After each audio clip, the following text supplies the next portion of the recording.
welcome to week 13. Well, it's week 12, but it's episode 13 of Tiger Talk with Becca Moore and Paul Salvino. And Section 14 guy, as they were calling me at the game last week, Scott Ryan. Yeah, they don't even know your name. They just call you Section 14. No, they don't. But a couple people just call out, Section 14 guy. I'm okay with it. Yeah, that works. That works.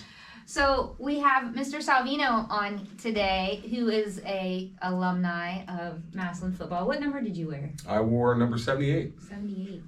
What position did you play? I played offensive tackle and defensive tackle, a little bit of guard. Oh my gosh, that's a lot. All the big guy stuff. Did you watch him play from Section 14? Of course I did. Do you remember number 78? Oh, all we did was talk about number 78. Yeah.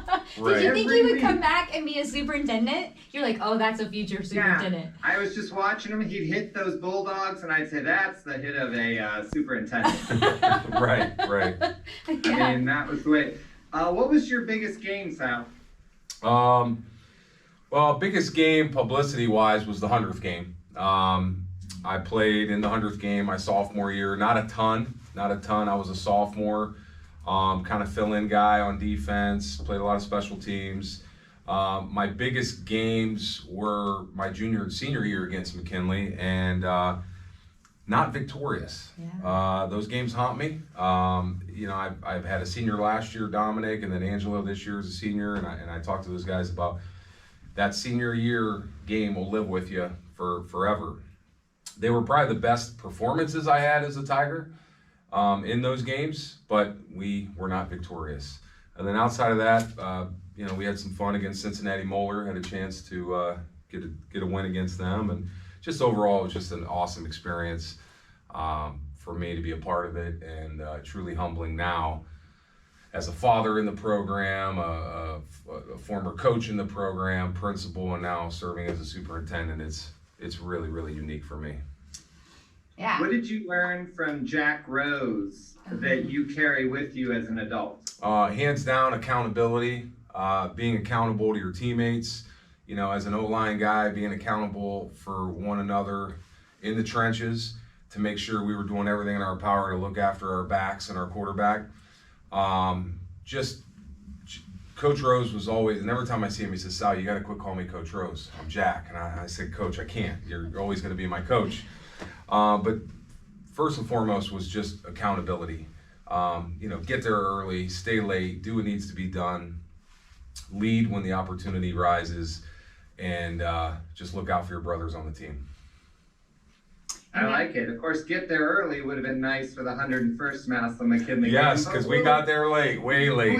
We'll move on from that. Yes. Well, now we have big things going on. So we have, now he's been a coach, but now he's like coaching, our whole district. He's our leader, and we have a levy coming up. We do. So explain to me, what's it's issue?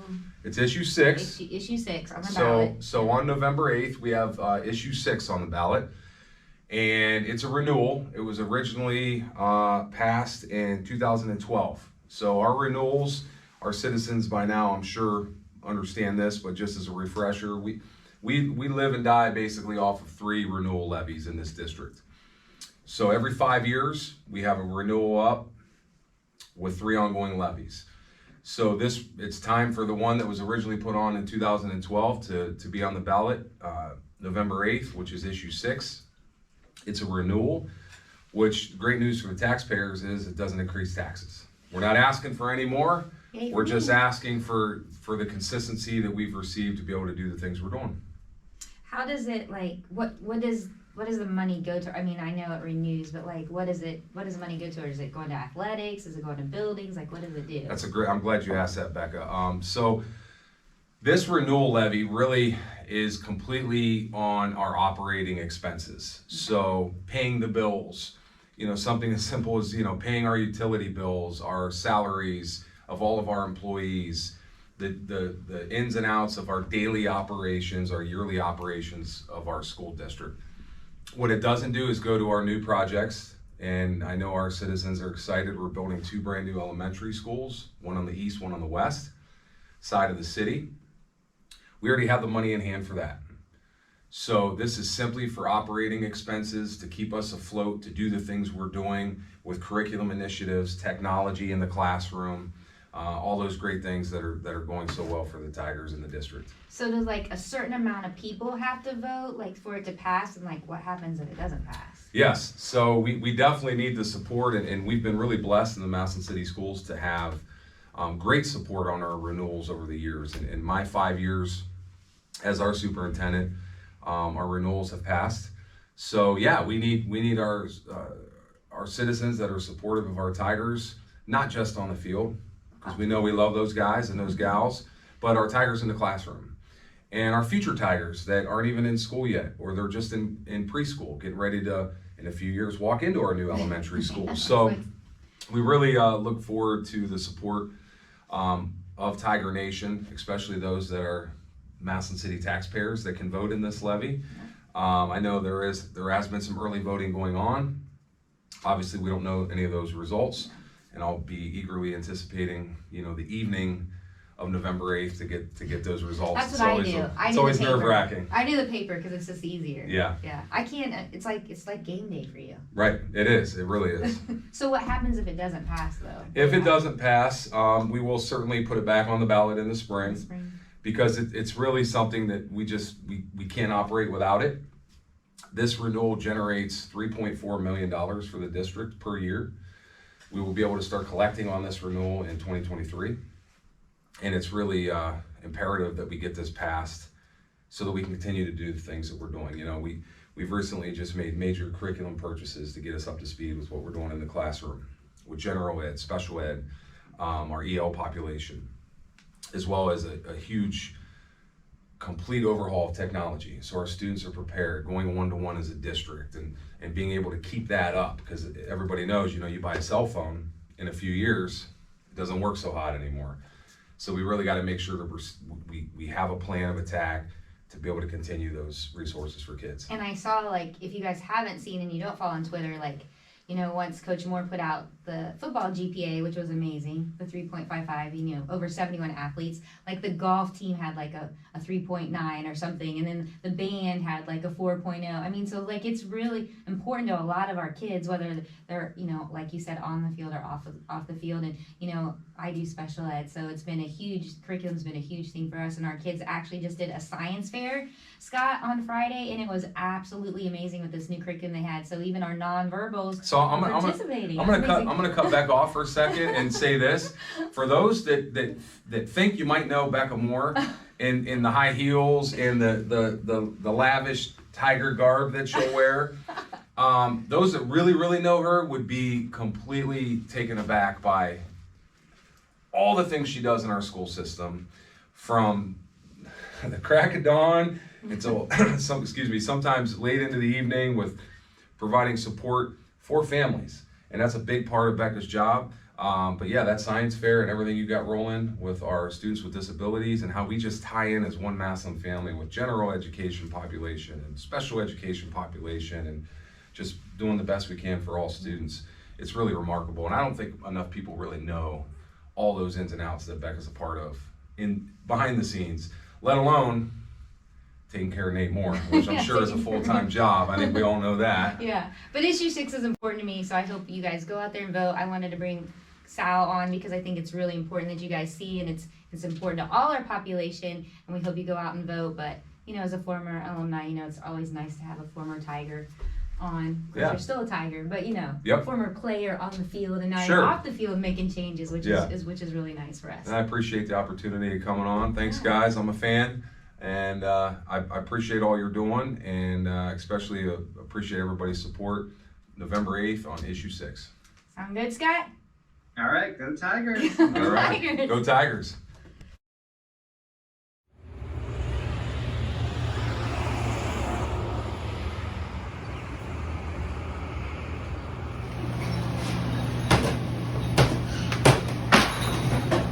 Hello. I'm here to pick up a pizza and wings for Tiger Talk. And you should be getting pizza and wings every time you watch Tiger Talk from Kraus's Pizza. Just call Kraus's Pizza. Mention our name, Tiger Talk, and if you collect 10 box tops, they'll give you $1 off their pizza when you mention Tiger Talk. Where are we getting pizza? Kraus's Pizza. Haha, Tiger Talk. What's the best wings? Kraus's Wings. Kraus's Wings. Best wings? Kraus's Wings. Wing it up, boys. Wing it up.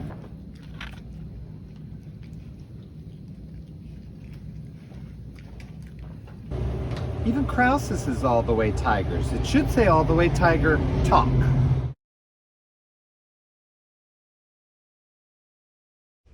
All right, we are back, and as always, we have Coach Nate Moore and two of our players. Why don't the players introduce themselves, tell us your number and your position. I'm Cody Fair, number 33, and I'm a linebacker. Wiltrell Hartson, number 4, the running back. He's your coach. Coach Lino. Coach McGuire. Yep. All right. So obviously, congratulations on the win. It was a very exciting game. What is your guys' memory from the game? What really is sticking with you? Cody, you go first. Probably my memory from the game is their main thing is running the ball, and I think our defense did a really good job of stopping the run. Is it hard to defend against the wing T? It's definitely very different, but if you just read your keys and focus on your job, then it's not as hard as everyone makes it seem. What's your favorite? What about you, Wiltrell? My favorite memory is my long touchdown. It's probably the most explosive one I had all year. How many yards was Why'd that? you walk us through the play? Yeah, how many yards was that? What was the play call? We did cows, and I think they I ain't gonna say chop up, but when they grabbed the lineman jersey and put it on with him, so there was like a short, tight hole, and I just fit through and just ran. Do you it amazes me when I watch you run. Do you just see do you get tunnel vision and you just see it and you go for it, or you're just okay? What do you see? I wish I could put a camera on you and just go with your eyes. Because sometimes you make these cuts and I'm like, how did he know how to do that? I just wait, or before the play start, I just see how they look at first, and then I just know where I'm going. You're just patient. Yep. Where'd that extra speed come from? Kicked it up a notch. I don't know, because at the beginning, before the game, Sam was like, you need to trigger something in you to make you run faster. So then after that, I just start running. It was fun. What did you think up in the stands, Scott? There were so many times where Wiltrell went into a pile of people and you thought, oh, he's only going to get 1 or 2 yards. And then he kept going and going, and sometimes he would just slip out. It was very, very exciting. I know you've run more yards, but I thought it was your best overall performance. I agree. How about the play where he rolled over the pile and popped back up? I know. He was just on fire. There was someone else who seemed to be on fire in that game. It might be Coach Nate Moore. I have a question, Coach. You really spent most of the game talking to that ref right by you. Did you guys exchange numbers and later have lunch or anything? We were already really good friends going into the game, so it was mostly just catching up on the old times. In all seriousness, that's a joke. This is not. I'm embarrassed of Perry, and I can say that because I graduated from Perry. I'm actually a Perry graduate, and I don't like to say that too often, but they behaved poorly, and if you punch someone in real life, you go to jail, let alone getting kicked out of the game. Have you heard from Perry with an apology yet? I would say immediately after the game, Coach Slates came and apologized to me for the general play towards the end of the game. Good. So, yes. That makes me feel a little better because I thought it was embarrassing for the Federal League and Perry. Then I was proud of you for taking the penalty and going out and trying to explain to that ref that these are kids and they shouldn't have violent acts, criminal acts committed against them. Did you know he was going to throw the flag on you? I figured it was coming. Because you've been talking so much? Yeah. Well, it was the Politely. guy. I mean, the thing is that in the first half, it was that one ref. Like, how can you miss a delay of game by 5 seconds? Yeah. There's video proof of that. These aren't like holding calls or pass interference calls. Is that like, were those, I can't comment on anything Of course. referee. I know, but do they put, or is that a team, or do they, in the playoffs, don't they just put refs together? I think for the first 2 rounds they are crews, They are crews, okay. which is can I say that? Is supposed to be better. You would think. Then later on in the playoffs, when they go with just individual referees, they move on and forward them into a crew with no practice together. That seems like a bad idea to me. But the first 2 rounds of the playoffs now are crews that have been working together all year. So that was a crew. If you I would've don't had- have the exact number, but I saw that Tom McDaniels tweeted out, and anyone can see the exact number. He kind of went through all the games, and I think he said like 69% of the games had a running clock in the state of Ohio. I saw that. I mean, that seems crazy to me. And like I said, these are his figures. I mean, should there be that first round? What do you think? Absolutely not. I was against it when it was. So they always just say, hey, put it out to a vote for our state association. So they basically asked the coaches, what do you guys think is a good idea? We want to expand the playoffs, but here's 3 options. Keep it the same at 8 teams per region. Expand to 16, or expand to 12 and have the top 4 teams in each region get a bye. So 5 would play 12, right? Right. And my vote was for stay the same. I thought essentially when it was 8 teams, everybody that you could make an argument should have got it in the playoffs, deserved to be in the playoffs, essentially was in. You'd have, 1 or 2 outliers every year, but I don't think 1 or 2 outliers is sufficient reason to expand the playoffs to 16 teams and create, a ton more huge problems with the Ohio State playoffs. So I thought that was a bad idea. I would have liked 12 only because I think we have a pretty good shot to be the top 4 in our region generally, and I do really like the bye week. So that was. I don't think there was a need to expand, but selfishly, I do think that the top teams getting a bye is a good thing. But they should have kept it at 8. There's really no reason other than the extra revenue for the Right, OHSAA. and that's actually what I commented to Tom McDaniels, because he said, do people think this worked? And I said, well, it did work because they wanted more money and they got it. Yeah. Wiltrell and Cody, what did you think when your coach got 15-yard penalty? I was surprised, basically. Yeah, I was on the field, and because one of our defensive players got injured, and I just didn't expect it, because he didn't really say anything like too crazy for him to get a flag, so I didn't expect there to be one. Does he ever say anything crazy? No. Not really. But if you would have got another flag, would that have suspended you for this week? That would have been a problem. Yeah. The scenario was that there was an obvious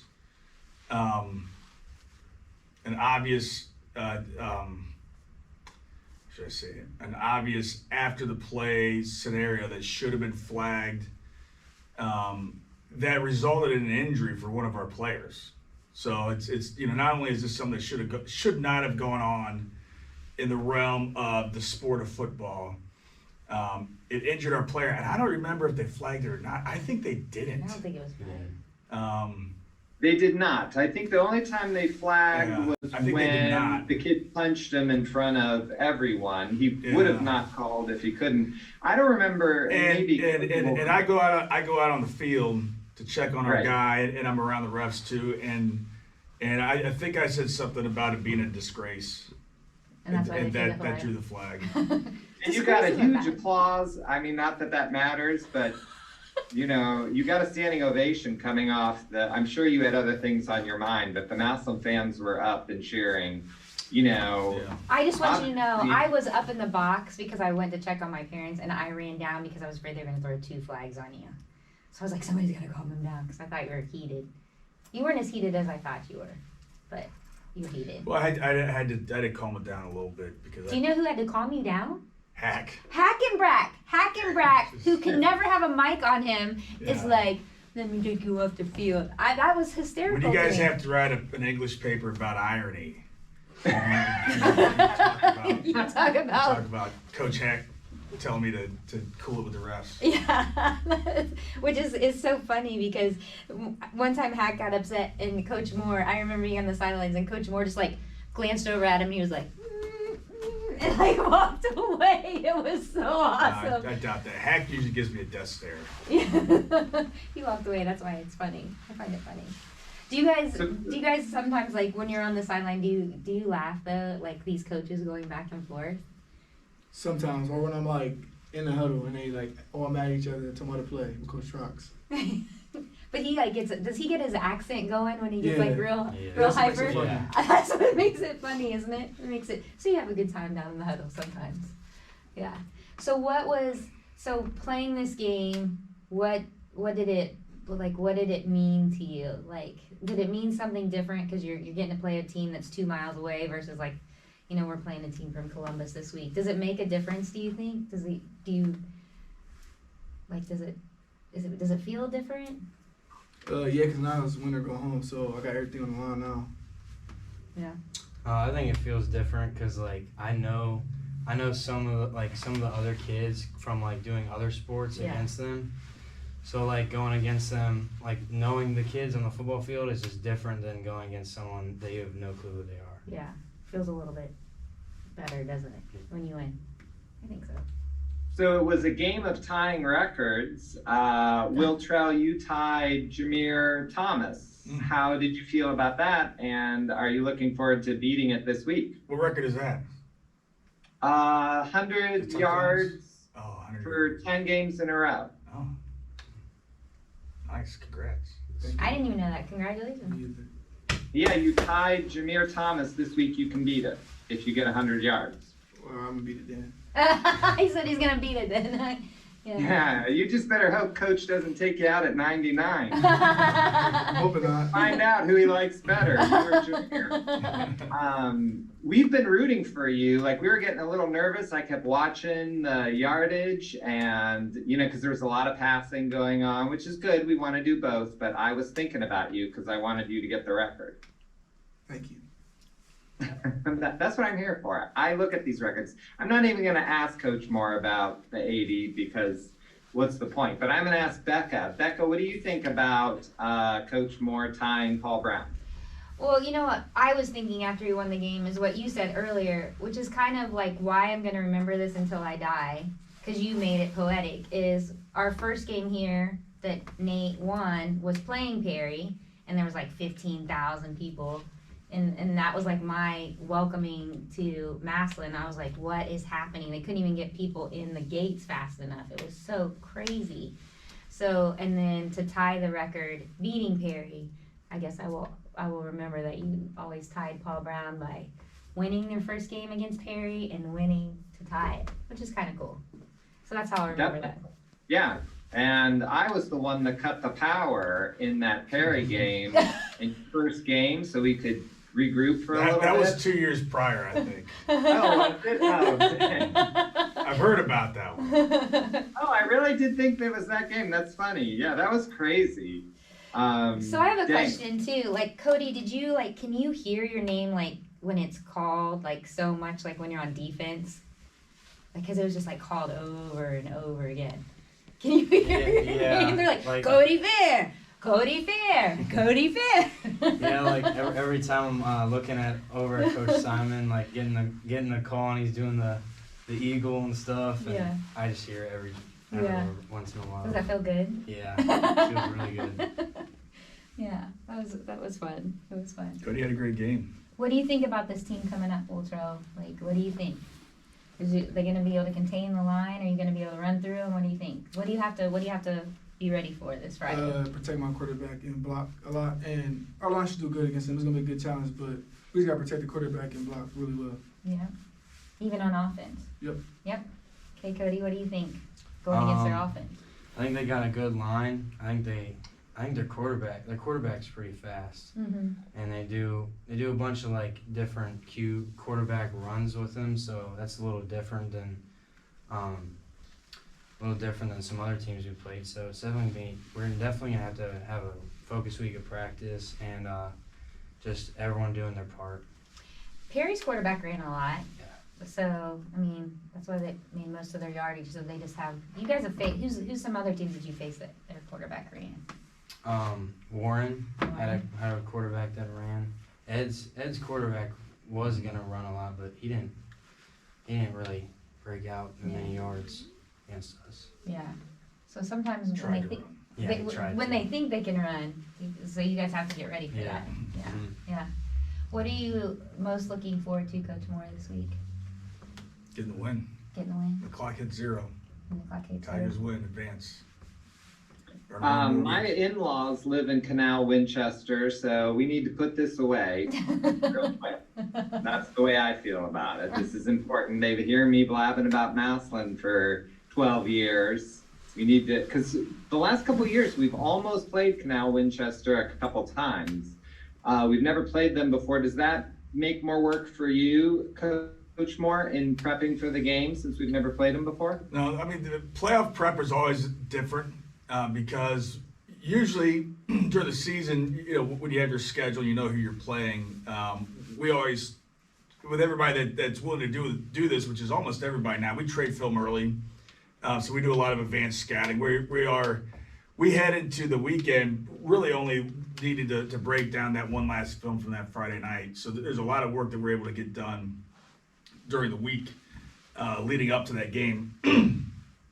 But in the playoffs, everything's loaded into the weekend because you don't know who you're playing, right? It depends on who wins and who loses. So that's a lot different. So whether we're playing, I guess if we played somebody we were playing before, it would make that easier. But whether or not they're familiar or unfamiliar, I don't think is a factor. Well, I'm excited to see you guys play. Go ahead. I think it's kind of fun to play someone we've never played just because it's different. You know, their uniforms will be new. I don't know. I think it's kind of cool. And then next week, if we play Big Walnut, that's where my wife's sister lives. So I can take out my whole in-laws in the next 2 weeks. That's what I'm doing. Pressure's on, guys. Pressure's on just to take out his family. It doesn't get a whole lot better than that, Scott. That's pretty impressive. Well, good. Well, I'm excited to see you guys play. I thought you guys handled yourself well and did a great job. It was nice to see discipline and poise from the Massillon Tigers. I was nervous when you shook hands, though. Like, I was walking out like, don't do anything stupid. Like, I was, like, saying it, too. Like, I get so nervous. That's the only time I get nervous is when they shake hands and it's been so rough. You know? Like, I'm just afraid they'll throw a punch or something. I get nervous. Hopefully that doesn't happen. So, you ready? And we got the playoff beards going, right? He's definitely got you beat, Scott. Yeah, I know. My sides aren't so much, but we got 5 more weeks to go, so it'll come in. And we want to thank Kraus's for sponsoring us. And I got a lot of compliments at the game for me and Coach eating some wings. If you missed last week's show, you might want to check out that beginning. They're delicious. Yeah, we want to thank. And you know, I almost forgot the Scout Team Players of the Week. Do you guys remember who they were? I'm actually really proud of this. It was Jaden. It was. Yeah, 2 freshmen. It was 2 Treyon freshmen, Scott. Williams and Jaden Williams. Yeah, Treyon Williams and Jaden Williams, who played on the freshman team. They ran track for me, but I just think it's exciting to see young guys come up and be mentored by you and then get voted. You know, It's the so Scout exciting Team that they Players were of the Week. freshmen. Yeah, I love that. and they stepped up their game. So there's a lot of good things coming from the Tigers. So It's awesome. just remember that. All right. So until next week, TIG. ERS.